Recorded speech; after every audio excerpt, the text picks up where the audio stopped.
కోరుతున్నాను. అందరికీ నమస్కారం.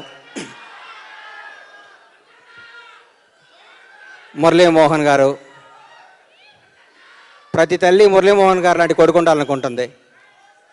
మా పక్కనే మురళీమోహన్ గారు అబ్బాయి ఉంటాడు. నేను ఆయన చూసి ఈర్ష్యపడుతుంటా. అబ్బాయి నేను మురళీమోహన్ గారు నేను పుట్టుంటే బాగుండేది కదా, ఈ అమ్మాయి ఈ అబ్బాయి పుట్టాడు ఏంటి అనుకుంటుంటా నేను.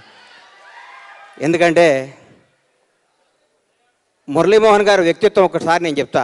23-24 సంవత్సరాల కిందట కేబీఆర్ పార్క్లో నేను వాక్ చేస్తుంటే ప్రతిరోజు మా మురళీమోహన్ గారు మా రాము గారు ఎదురొస్తూ ఉండేవాళ్ళు. ఎదురొస్తూ ఉంటే ప్రతిరోజు నన్ను ఏం గణేషన్ పలకరించేవారు. నేను కూడా గురుగారు నమస్కారం అని చెప్తుండండి. రాజ్యసభ ఎలక్షన్స్ ఏదో టీడీపీ ఎలక్షన్స్ జరుగుతున్నాయి.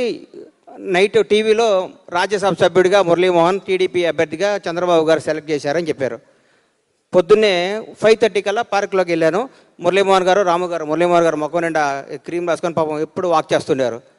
గురుగారు కంగ్రాట్స్ అన్న.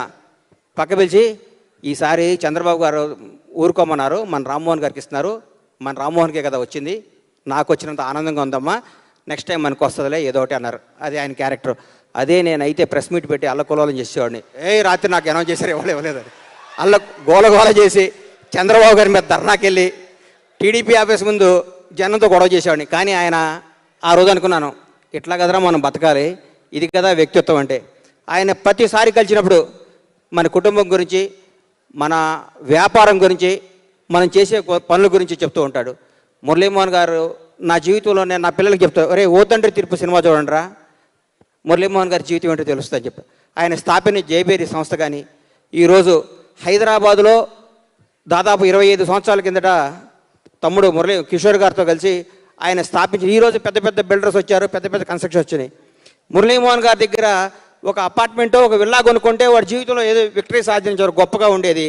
అలాంటి వ్యక్తి 50 సంవత్సరాలు కళామ్మ తల్లి ఒడిలో చేసుకుంటూ ఉన్నారంటే ఇంకా ఇంకా ఇంకా ఎన్నో సంవత్సరాలు ఎలా ఉండాలని. మురళీమోహన్ గారు లాంటి నటుడు, తెలుగు నటుడు అవటం, తెలుగు వాడవటం, మా వాడవటం, మా సినిమా వాడవటం, మా అందరికీ ఉన్న ఇండస్ట్రీలో మేము కూడా ఉంటాం, మా పూర్వజన్మ సుకృతం. మురళీమోహన్ గారు ఈ 50 సంవత్సరాల ఈ ఉత్సవంలో నేను పాల్గొని ఈ అవకాశం ఇచ్చినందుకు హృదయపూర్వక ధన్యవాదాలు తెలియజేసుకుంటూ సెలవు తీసుకుంటున్నాను. Thank you.